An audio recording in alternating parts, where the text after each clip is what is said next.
Bonjour. Je m'appelle Françoise et je ne fume plus. J'étais une grosse fumeuse. J'ai fumé pendant 30 ans. J'en étais à 50 cigarettes par jour. Une vieille et grosse fumeuse. Je fumais tout le temps. Même en me brossant les dents, c'est dire. Je fumais pour tenir bon, pour rester debout. Je fumais pour me détendre. Vous savez, la petite clope, avant d'aller dormir. Je fumais pour ne pas dire, pour me taire, pour calmer mes colères, pour me conformer. Je fumais quand j'étais heureuse, pour accompagner mes rires. Je fumais quand j'étais triste, pour assécher mes larmes. La clope, c'était ma copine, je disais. Ma copine, ma compagne des bons, des mauvais moments. Ma béquille à vivre. Je fumais. Tranquillement, je fumais. Je fumais pour calmer mon stress. Je me fabriquais une bulle de fumée, mon monde à moi. Hors du monde, coupé. Je fumais m'étouffer. Je fumais à chaque fois j'avais une émotion, avant même que l'émotion arrive. Oh, une émotion, vite, une clope. Une émotion, vite, une clope. Je fumais. Tout ça, moi, vous savez, je ne le savais pas. Je ne le savais pas. Nécessaire. Je disais, la cigarette, mais nécessaire. Je ne sais pas faire sans fumer, moi. Et puis, j'étais de plus en plus malade. Oh, pas grave. Petit coup de ventoline, une taf. Petit coup de ventoline, 2 tafs. Petit coup de ventoline. Tiens, on rajoute un oreiller dans le lit. On dort semi-assise, allongée, on s'étouffe. Et puis, c'était il y a 10 ans. Quelques mois auparavant, j'avais perdu ma grand-mère. J'étais très triste. Je me sentais comme une petite fille abandonnée. Alors le soir, j'allais fumer ma dernière cigarette sur la terrasse et je regardais le ciel. Je regardais les étoiles et je pensais à ma grand-mère. Et je me disais, j'irai bientôt la rejoindre. Je me disais ça. Alors je pensais aux dispositions à prendre pour les enfants. J'irai bientôt la rejoindre. J'avais 47 ans. Et je préparais ma mort. J'avais 47 ans. Je savais que le tabac était en train de me tuer et je ne savais pas comment m'en débarrasser. J'avais 47 ans et je pensais comme une femme de 80 ans. Et pourtant j'avais envie de vivre. J'avais désespérément, énormément, immensément envie de vivre. Alors j'ai dit j'arrête. Et là, tout le monde a rigolé. La famille, les enfants, les collègues, les amis. Oh là, Françoise, la clope et toi, c'est une histoire d'amour. Attends, Françoise. Combien de fois tu nous as fait le coup ? Hein ? Combien de fois ? T'as arrêté combien de fois ? Tu tiens combien ? Une demi-journée ? Une journée ? 2 jours ? Dans quel état en plus ? Hein ? Combien de fois ? Plein de fois. J'avais arrêté plein de fois. Le parfait manuel du défumeur solitaire, je le connaissais par cœur. J'avais même eu en prime le petit guide spécial des idées reçues sur le sevrage tabagique. Vous savez, les petites idées là qui vous plombent bien et qui vous font reprendre une clope. Je m'étais mis un patch et là on m'avait dit Françoise, une fille comme toi, t'es pas au courant. Mais la nicotine, c'est une saloperie. Ça donne des soucis cardiaques. Du bol que tu sois pas enceinte, parce que je te raconte pas, déformation chez le bébé. Tu n'étais pas au courant ? J'avais utilisé un inhaleur. Et j'étais en gare de Rennes, tranquille, avec mon inhaleur. Et là, il y avait un jeune homme hilar qui était venu me voir. « Madame !» Il m'avait tapoté sur l'épaule. « Madame !»« Oui, vous avez oublié votre tube de Tampax dans votre bouche. » Puis il paraît que j'étais beaucoup moins sympathique, beaucoup moins rigolote et beaucoup plus stressée quand je fumais pas. « Allez, Françoise, viens, on va fumer une clope. » Allez, juste une petite, hein, c'est pas ça qui va te faire du mal. Mais moi, je faisais comment? Alors j'ai demandé de l'aide. J'ai été voir une tabacologue. Elle m'a prescrit tout ce qu'il fallait en substitut nicotinique pour calmer la dépendance physique. Il n'y a pas qu'elle, mais ça aide bien. Elle m'a soutenue, elle m'a accompagnée. Alors, je me suis connectée sur Internet et j'ai été sur un forum.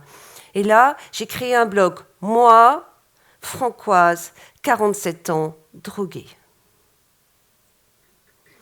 Dans l'un des premiers articles, je racontais que j'étais assise dans mon bureau et que je me balançais d'avant en arrière comme une gamine autiste, tellement j'étais en manque.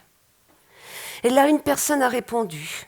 Je n'ai jamais relu, je ne sais pas qui c'est, mais je sais qu'il s'appelait Mick. Et il a écrit une phrase qui a changé pour moi le cours des choses.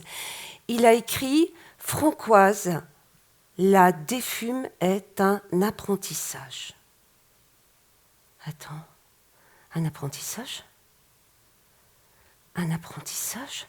Ça veut dire que moi, la camée de chez Camé, je pouvais apprendre ? Alors j'ai appris, jour à jour, pas à pas.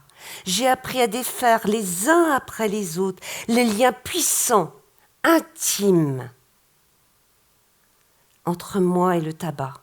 J'ai viré la clope festive, la clope amoureuse, la clope j'ai faim, la clope j'en peux plus, la clope je suis pas fatiguée, la clope j'ai du boulot à finir, la clope foutez-moi la paix, la clope mon monde à moi.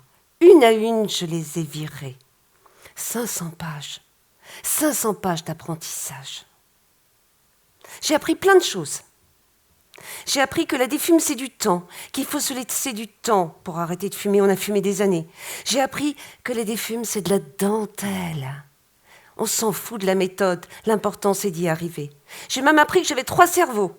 1, 2, 3. Si, 3 cerveaux. Moi, je disais, j'ai un flamby à la place du cerveau, tellement j'étais fatiguée de ce truc d'arrêter de fumer. J'avais un cerveau automatique. Le chef à bord. Celui qui appuyait sur les boutons. Respire, mange, dors, fume. Fumer comme un acte automatique. C'est donc celui-là qui m'avait fait penser, quand j'avais pensé, moi, à arrêter de fumer. Mon Dieu, mais comment je vais faire pour respirer ? J'avais pensé ça en vrai. J'avais un deuxième cerveau, le raisonnable, celui qui regardait les paquets de cigarettes. Fumer tue. Cancer, emphysème, stérilité, va mourir. Celui qui vous fait dire « Ouais, je vais arrêter, je te promets. D'ailleurs, demain, je fume 10 clopes, je vais les compter. 10, pas plus. » Cerveau-là, il fait peur, il fout la trouille. Et quand on a la trouille, on fume. Et puis, il y avait un troisième cerveau, le magnifique. Le cerveau du cœur, le cerveau affectif. Celui qui te dit « Vas-y, tu peux. Essaye. » Le cerveau du désir. Et ce cerveau-là, il allait m'apporter quelque chose d'extraordinaire, quelque chose de merveilleux. L'espoir. Un espoir que moi, j'allais partager avec des centaines d'autres qui faisaient le même chemin que moi et qui avaient besoin d'aide. Parce que quand on arrête de fumer, on a besoin d'aide. Arrêter de fumer, c'est pas que arrêter de fumer, c'est changer, profondément changer. Le tabac, il n'investit pas que nos organismes. Il va coloniser, s'immiscer dans chacune de nos émotions, dans chacune des sphères de nos existences. Alors quand on arrête, on est paumé, on est fatigué, on ne sait plus, on chiale, on s'énerve, on stresse, on n'a plus ses repères, on est perdu. Alors, on se rend compte de tous les petits arrangements qu'on avait faits avec nos réalités en fumant nos clopes. Alors, on se rend compte de tout ce qu'on avait caché à coups de mégots. Alors moi, Françoise, j'ai dit les mots que j'avais étouffés avec le tabac. J'ai dit que j'en pouvais plus de faire des journées à 10 heures de boulot. J'ai dit que je n'étais pas d'accord. Oh, au début, un peu n'importe comment, ça sort en vrac, les mots. puis de plus en plus fermement. Quand on arrête de fumer, on retrouve quelque chose qui est l'estime de soi. Et puis on se dit que la vie, notre vie, elle vaut la peine. Oh, ça peut sembler un peu ridicule de dire qu'une vie vaut la peine. Mais je vous assure que moi, quand je me suis dit, tu sais, ta vie vaut la peine, moi qui fumais ma vie à petit feu, eh bien, je vous assure que ça a été une sacrée émotion. Vous voyez, tout ça, ça chamboule. Je ne vous raconte pas le nombre de fois où je me suis retrouvée dans les toilettes à mon travail, à pleurer.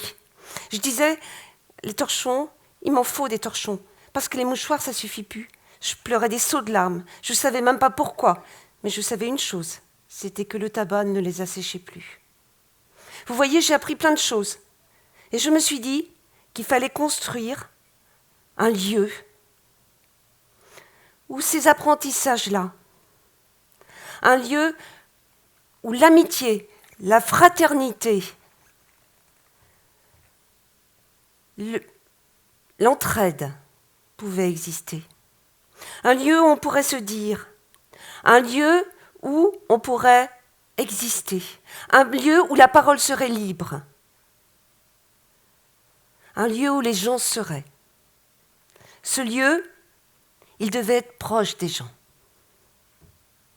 Et les gens, ils sont où? Ils sont sur les réseaux sociaux. Ils sont sur Facebook. Facebook. Les fake news, les faux comptes, la haine, les arnaqueurs, les selfies. Regardez-moi, regardez-moi, regardez-moi, regardez-moi, regardez-moi. Quand je me déplace à des colloques ou quand je vois des chercheurs, quand ils me disent « Ah, vous êtes sur Facebook?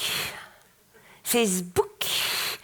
Ah, je vois.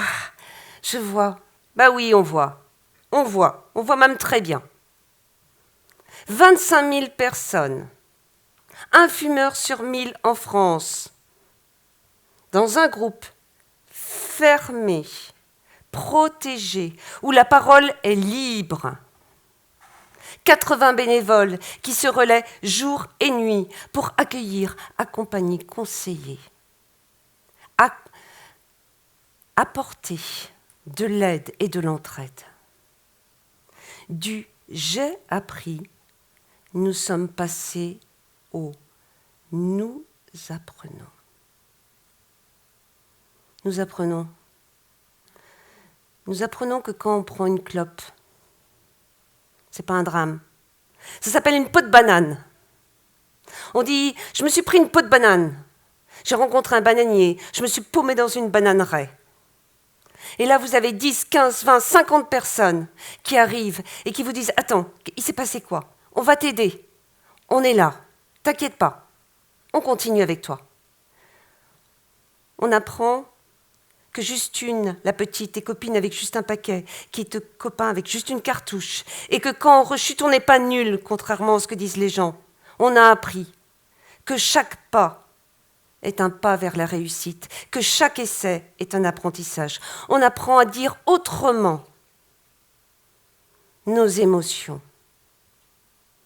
On apprend à poster un message plutôt que de fumer une clope.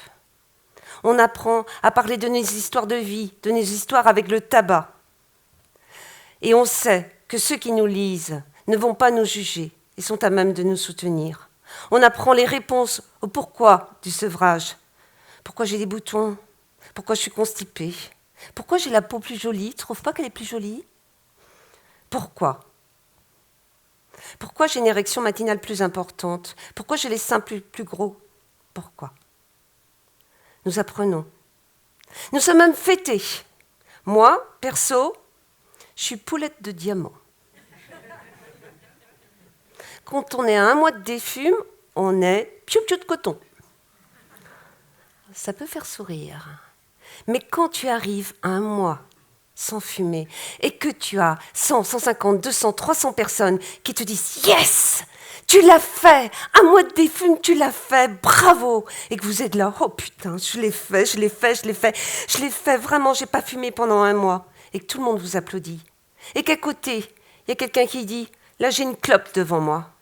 Je viens de m'engueuler avec mon patron, mais je la fumerai pas. Je la fumerai pas, parce que mon piou-piou, je le veux. Et je serai piou-piou de coton. »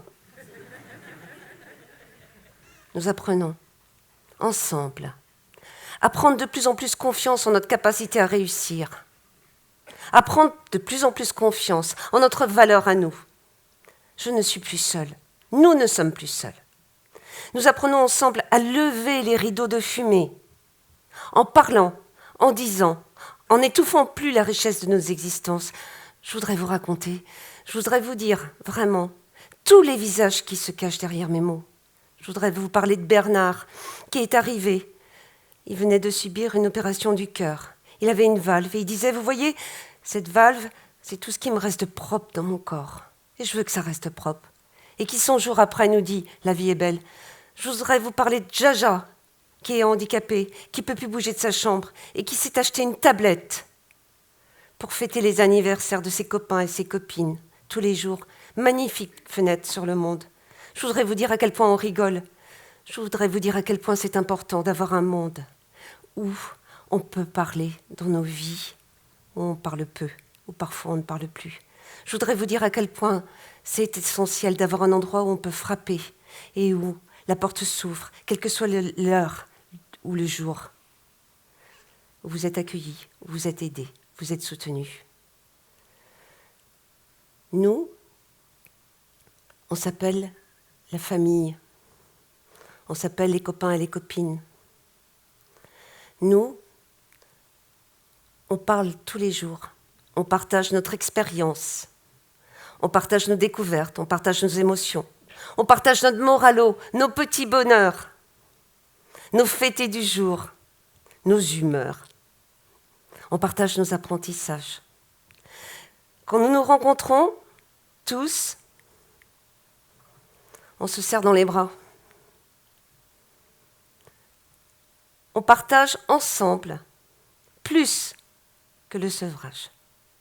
Nous, quand on se rencontre, on poursuit la conversation de la veille. Parce que tous ensemble, pas à pas, jour à jour, on se reconstruit. La défume comme un chemin vers soi-même, la défume comme un chemin vers la vie. Moi, je m'appelle Françoise. J'ai aujourd'hui l'âge qu'avait mon père quand il est mort du tabac. Je suis libre, je suis vivante, je ne fume plus.